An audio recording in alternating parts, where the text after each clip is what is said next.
Hello everyone, in this lecture the topic, sarcasm is explained in detail with understandable examples.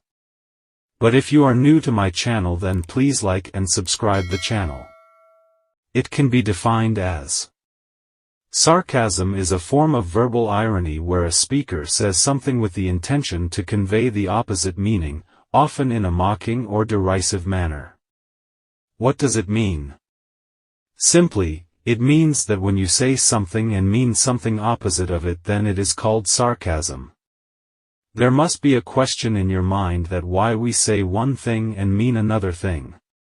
So, you can say that the purpose of sarcasm is to express disapproval, contempt, or to mock someone.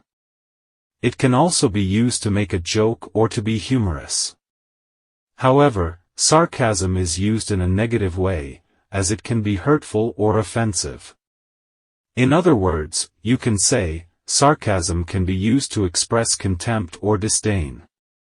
Basically, the speaker is using their words to express their negative feelings about someone or something. This can be a hurtful way to communicate, and it can damage relationships. Just look at these examples.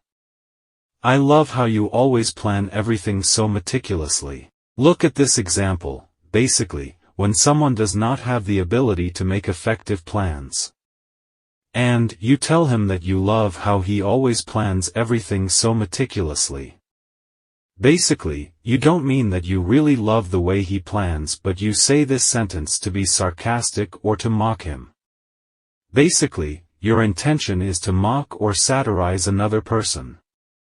So, this is called sarcasm in literature. You're such a brilliant driver.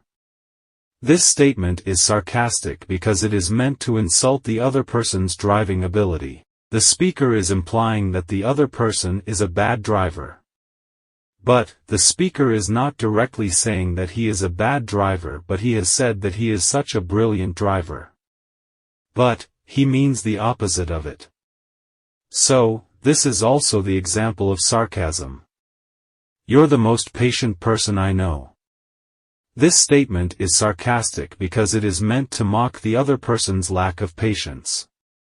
The speaker is implying that the other person is very impatient. But, he does not say it directly, but he mocks the person's impatience by saying that he is the most patient person he knows. So, this is also a sarcasm. Well, if you have enjoyed this lecture then please don't forget like and subscription to the channel. Thank you.